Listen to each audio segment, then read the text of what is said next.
Pessoal, bem-vindo à aula 9. Nessa aula 9 a gente vai continuar a teoria dos jogos, só que a gente vai falar de jogos sequenciais agora. Jogos sequenciais eles têm um outro comportamento, porque as decisões são tomadas em sequência, uma depois da outra, tá ok? Também é assunto do nosso capítulo 13, também tem jogos sequenciais lá no nosso livro de Microeconomia 2, Pindick e Rummerfeld. Fique atento que o nosso livro escolheu mostrar a maioria dos jogos sequenciais de uma maneira matricial, e uma maneira matricial nem muito exata, tá?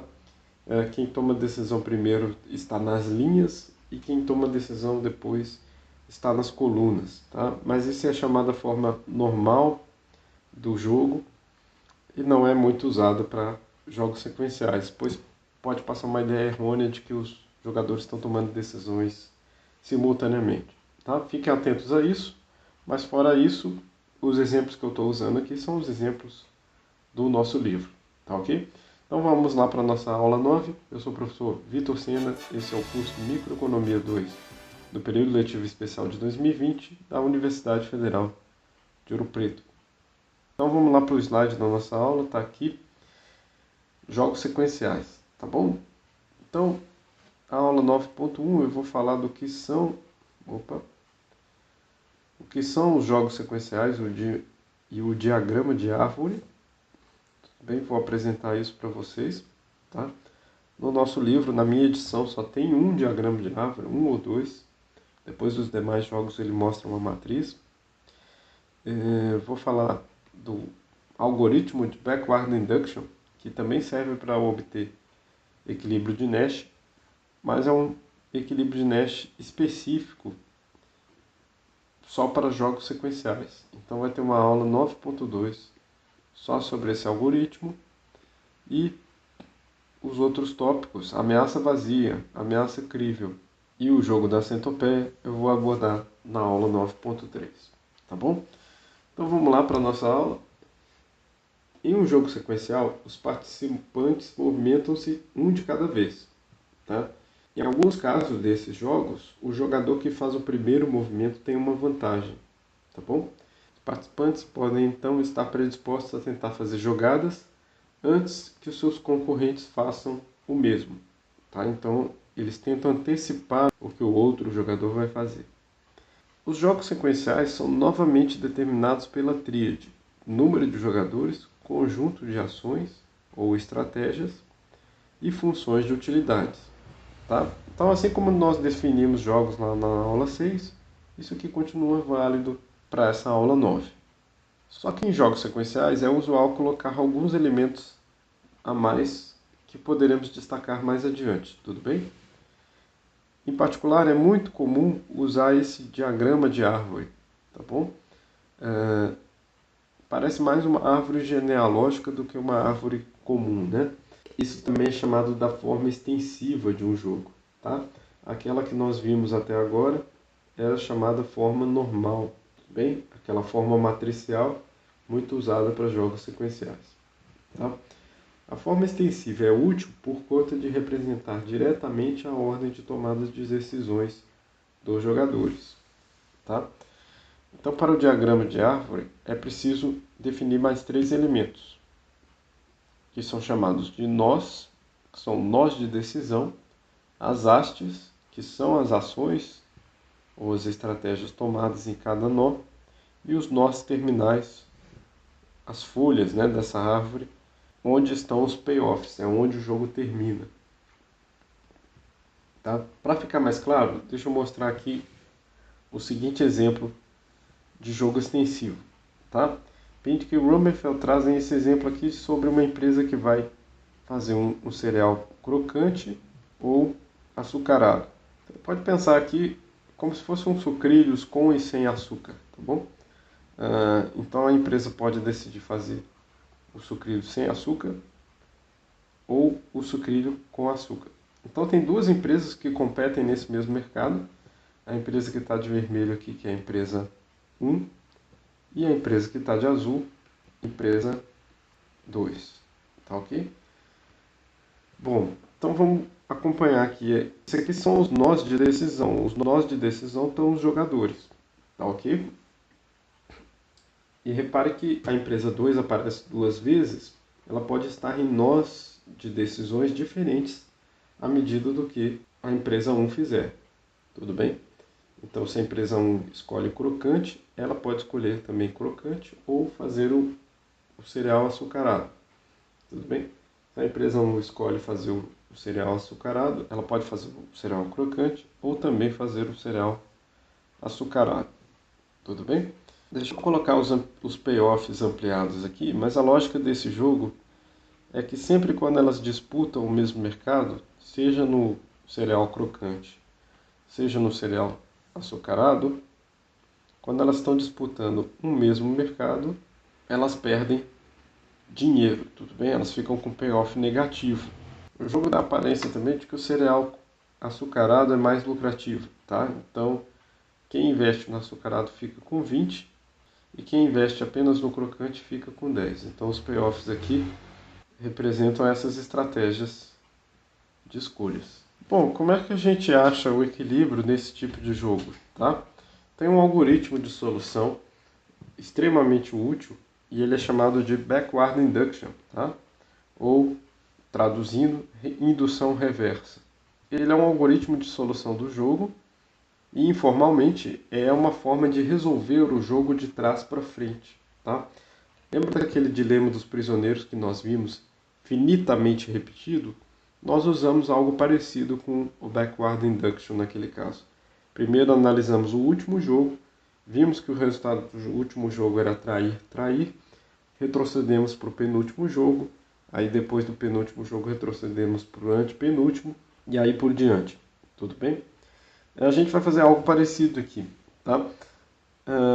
Então, para um jogo com K subjogos, a gente vai definir o que são subjogos, no qual exista J subjogos finais. Então, o subjogo é uma parte do jogo que começa em uma determinada ramificação, tudo bem? Alguns jogos podem ser inclusive mais longos do que aquele que eu representei anteriormente, e aí eles vão ficar parecendo mesmo com um diagrama de árvore aí, tá? Resolver o backward induction, então, envolve resolver cada subjogo final, J, e nesse subjogo final avaliar a resposta do jogador que toma a decisão naquele jogo em questão, tá? Então você avalia a resposta dele e procura aquele conceito que nós já vimos, que é o conceito de melhor resposta. Qual que é a melhor resposta, dado que estamos naquele subjogo? É preciso guardar as melhores respostas de cada subjogo e eliminar o subjogo por completo. Então você guarda a melhor resposta e elimina aquele subjogo. Ao eliminar o subjogo, sobrarão alguns outros subjogos, ou K menos J por essa definição aqui que eu fiz. Alguns desses jogos que sobraram serão jogos finais. Então você vai novamente avaliar esses jogos finais, procurar a melhor resposta, fazendo esse procedimento dessa forma, tá? Então, nesses jogos que sobraram, você procura a melhor resposta, vai guardar essa melhor resposta, eliminando os subjogos depois disso, sempre escolhendo as melhores respostas que subirão na árvore, tá? Vai ficar mais claro quando eu mostrar o exemplo aqui. O algoritmo termina quando não há mais nenhum subjogo para ser avaliado. Tudo bem? Então você vai explorar toda a árvore do final até o início. Tudo bem? Como se fosse das folhas até a raiz. Tá? Quando não tem mais nenhum subjogo para se avaliar, é porque você resolveu aquela árvore por inteiro. Você resolveu aquele jogo por inteiro. Tudo bem? Então a gente precisa definir o que é subjogo, tá? Então, para um determinado jogo G e um nó H, um subjogo enraizado em H é uma restrição daquele jogo inteiro com todos os nós descendentes de H. Tá? Então você pega um nozinho, tudo que está dali para baixo é um subjogo. Tudo bem? O próprio jogo é um subjogo de si mesmo. Tá bom? Então tem essa definição também, que o jogo total é um subjogo também. E eu estou usando aqui uma terminologia de subjogo final. Subjogo final é aquele que está lá na ponta, onde aparecem os payoffs. Só para facilitar algumas coisas aqui. Mas o que facilita mesmo é ver o algoritmo funcionando na prática.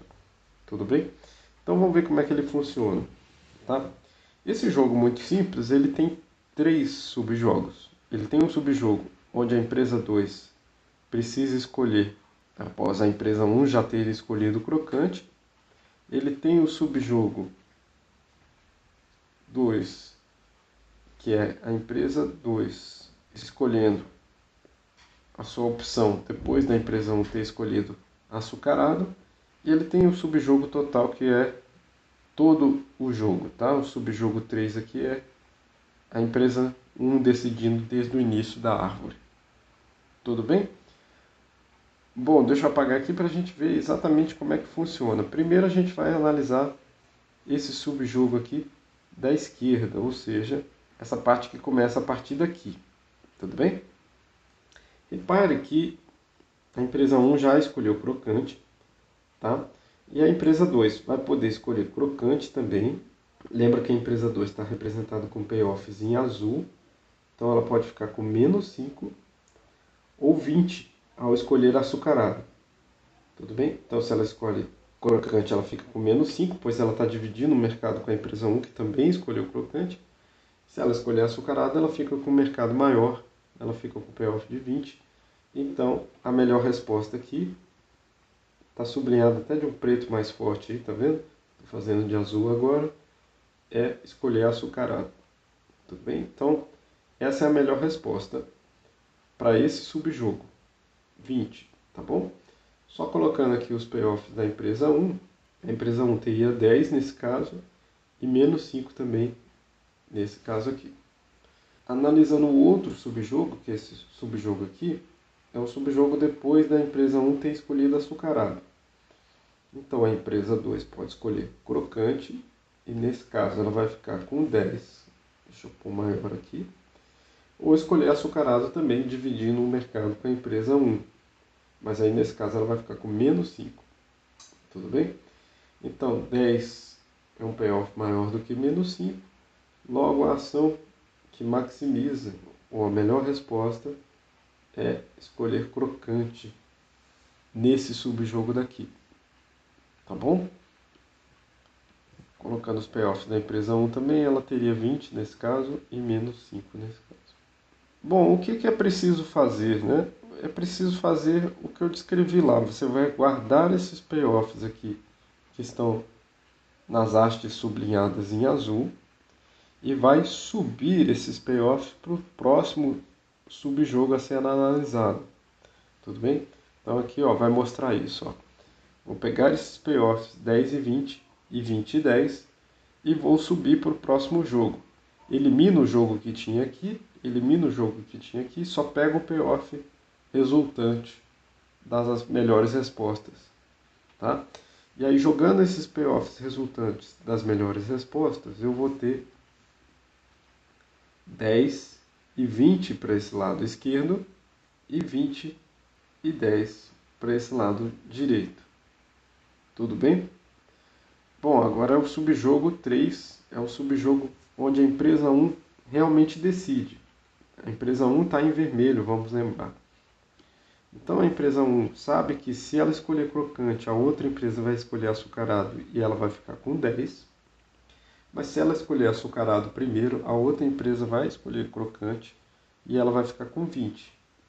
Então, como o payoff 20 é maior do que 10, ela vai preferir escolher a ação açucarado. Tudo bem? Então estou sublinhando aqui vermelho, é a ação que eu vou escolher. É a melhor resposta, está aqui sublinhado, ó, né? É a melhor resposta. E aí, esse era o último subjogo a ser analisado, porque esse é um jogo bastante curto. E eu termino o algoritmo daí, tá bom? Só levei 4 passos para desenvolver esse jogo, tá? Bom, pessoal, curioso, né? Em tese, para quem gosta de xadrez, né? Jogo de xadrez. Em tese, daria para resolver o jogo de xadrez dessa forma, tudo bem? O jogo de xadrez aí começa com cada um dos jogadores, o jogador 1, que tem as peças brancas, possui 20 movimentos iniciais que ele pode fazer no início do jogo. Os 8 peões, escolhendo andar uma ou duas casas, e os 2 cavalos que podem saltar para 4 casas diferentes. Tudo bem? Então você tem aí 20 ações possíveis. Cada um desses nós aqui vai virar inicialmente 20 nós para o jogador das peças pretas, tá? Então cada um desses aqui deriva 20 também. Então aí já temos 20 vezes 20, 400 movimentos diferentes para serem analisados.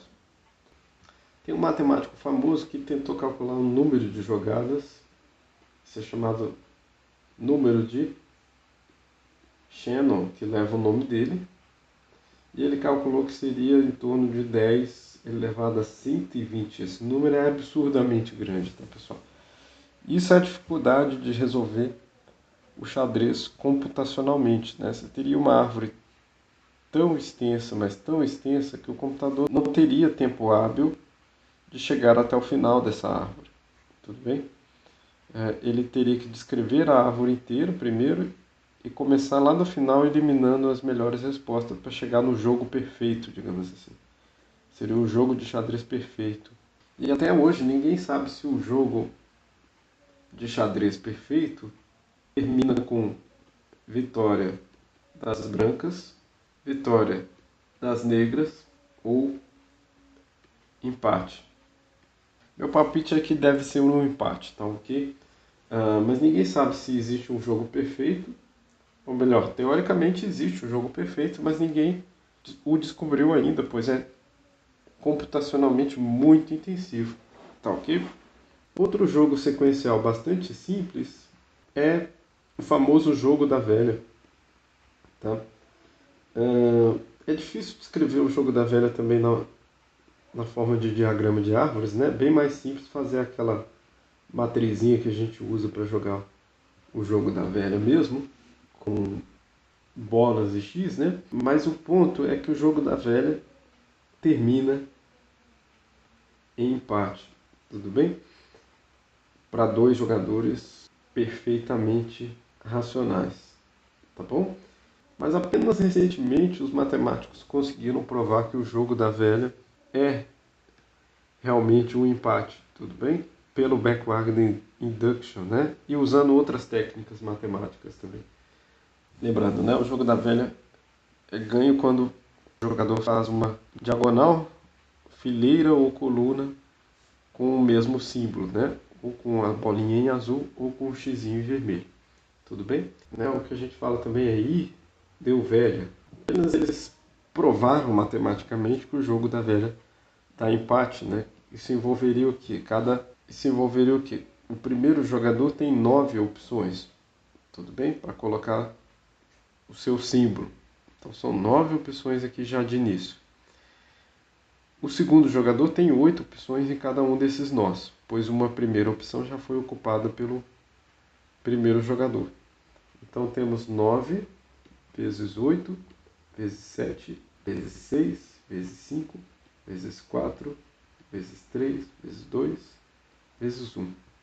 Tá? Ou seja, 9 fatorial, 362.880 jogos para serem analisados. Tudo bem? Dessa forma aí de backward induction. Tá? Para algo que a gente acha bem fácil, né? Desde criança a gente consegue achar o empate desse jogo. Mostrar um empate num jogo de xadrez é muito mais difícil. Os melhores algoritmos de xadrez, o mais conhecido aí, que é o chamado Stockfish, ele usa um pouquinho de backward induction, mas o principal dele não é backward induction, e sim uma combinação de várias ferramentas para tentar resolver o jogo, tá ok? E tem que os entusiastas também chamam de engine, tá? Do inglês, né? Motor, né? E recentemente tem surgido novas alternativas que utilizam inteligência artificial, né? Tem um engine do Google que chama Alpha Zero, que tem conseguido bater o Stockfish convincentemente, mas o jogo já fica totalmente diferente do que nós humanos conhecemos. Super difícil de jogar como o Alpha Zero e o Lila Zero, tudo bem? Que é o desenvolvimento de um engine baseado no Alpha Zero, mas independente e utilizando redes neurais, né? O Alpha Zero utiliza inteligência artificial e é da Google, tá? Então o Alpha Zero aí está muito forte. Eu acho que o Alpha Zero está mais forte do que o Lila Zero por enquanto. E os dois são mais fortes do que o Stockfish, que era o mais tradicional. Usava banco de dados do xadrez, princípios de abertura, um pouco de força bruta, que é esse backward induction, e etc. Tá bom? Na aula sobre estratégia mista, eu esqueci de comentar um jogo curioso, que é um jogo japonês chamado Jokenpô. Tudo bem? Ou também Pedra, Papel e Tesoura. Não sei se vocês já viram, né? Deixa eu pôr em inglês aqui. Rock, Paper, Scissors. Ok? Deixa eu pôr as cores, né? Tá? O Pedra, Papel e Tesoura tem uma triangulação, né? A pedra ganha da tesoura, a tesoura ganha do papel e o papel ganha da pedra. Tudo bem? Tem essa triangulação aqui das opções e são representadas com a mão, né? Pedra, papel e tesoura. Tudo bem? Aqui em cima tem que ser em vermelho, né, pessoal? É um jogo muito tradicional no Japão, mas o fato é que esse jogo não possui equilíbrio de Nash em estratégia pura, né? Ele vai ter um equilíbrio de Nash em estratégia mista. Mas o curioso é que ele ganha contornos de jogos dinâmicos e jogos sequenciais, porque lá no Japão eles fazem um torneio para esse tipo de jogo. Então no torneio os jogadores ficam tentando aleatorizar o máximo possível e essa aleatorização vem de uma estratégia. Lembra que nós fizemos aquele equilíbrio de estratégia mista para o jogo dos centavos e também para o jogo da Batalha dos Sexos? Então, aqui também vai existir uma aleatorização para cada um desses valores aqui e o ideal é fazer 1/3 de probabilidade para cada um deles. Se alguma das jogadoras estiver adotando uma probabilidade um pouco diferente de 1/3, para alguma dessas opções vale a pena jogar totalmente a sua opção para uma determinada ação. Por exemplo, se uma dessas jogadoras escolhe um pouquinho mais de vezes a tesoura, vale a pena jogar contra ela, jogar sempre pedra, pois pedra ganha de tesoura. Tudo bem? Então é isso que as jogadoras ficam tentando fazer lá.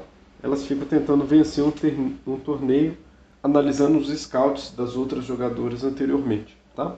Vou deixar um link do vídeo aqui, tanto no Moodle quanto no YouTube, para vocês poderem ver como é que funciona a final do torneio de Jokenpô lá no Japão. Tá bom? Vou deixar outros 2 links interessantes também, que é do seriado The Big Bang Theory, que mostra uma extensão desse jogo que é o Rock, Paper, Scissors, Lizard, Spock. Tudo bem? Com 5 opções, ou seja, 2 opções a mais do que o Jokenpô tradicional. É bem engraçado esse episódio, o Sheldon explicando como funciona. E um videogame antigo que usava esse joguinho aqui para todos os chefões, que era o Alex Kidd. Tudo bem? Vou deixar esses links lá para vocês verem depois. Tá bom? Isso é uma curiosidade, mas o ponto que importa aqui pra gente é que resolver esses jogos sequenciais extensos é bem difícil, tá? Mesmo um jogo da velha, que é bem simplinho e é um jogo sequencial, é difícil. Esse pedra, papel, tesoura aqui, ele é simultâneo, mas a sequencialidade está em você jogar com vários jogadores, jogo após jogo, tá? Como se fosse o dilema dos prisioneiros repetido também que nós vimos, ok? Bem, voltando ao backward induction, depois dessa longa digressão, o que nós temos, se nós sublinharmos o jogo inteiro novamente, nós temos as melhores respostas aqui que estão marcadas com um traço mais forte, né? Negritadas aqui mais fortemente. Então, recordando essas melhores respostas em cada subjogo, é possível traçar um caminho do início até o fim do jogo. Esse caminho do início até o fim só existe um, tá? Então, o mesmo aconteceria lá no xadrez, né? Só existiria um caminho do início até o fim que leva ao jogo perfeito, né? Então isso é chamado equilíbrio de Nash perfeito em subjogos, tá bom? Então é um equilíbrio de Nash particular aí, que vale para jogos sequenciais. A gente usa essa sigla aqui, ó, equilíbrio de Nash perfeito em subjogos. No caso daquele exemplo simples, do cereal crocante ou açucarado, é a empresa 1 escolher açucarado, pois ela sabe que ela tem vantagem em escolher primeiro, e a empresa 2 vai ter que se adaptar e escolher crocante, tudo bem? Então a empresa 1 fica com payoff de 20 e a empresa 2 fica com payoff de 10. Qualquer semelhança com aquele modelo de Stackelberg, onde nós vimos uma empresa líder e outra seguidora, não é mera coincidência, né? Isso acontece porque naquele modelo também tinha uma vantagem inicial em começar primeiro. Então, mais formalmente, podemos definir o equilíbrio de Nash perfeito em subjogos se as estratégias se constituem um equilíbrio de Nash em cada subjogo G', tá bom? No exemplo que nós vimos, é a primeira empresa escolher açucarado e a outra empresa escolher açucarado barra crocante, tá? Aqui é um detalhe que eu só peguei isso depois de algum tempo estudando jogos sequenciais, tá?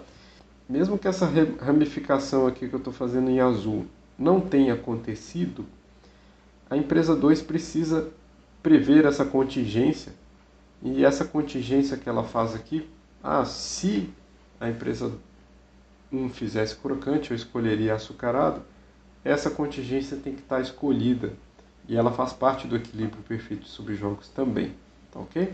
É um detalhe, mas é um detalhe que prova em concurso pode ser cobrado.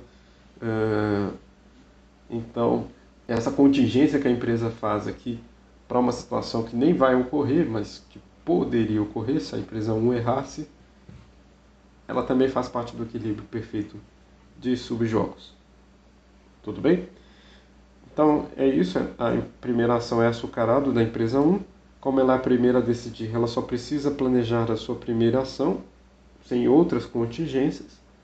Já a empresa 2 terá que escolher crocante, caso a empresa escolha açucarado, mas precisa prever de antemão algumas situações possíveis do jogo, pois ela não sabe em que nó vai estar e ela precisa resolver o jogo antes do jogo começar. Essa é uma ideia também que ajuda a lembrar disso.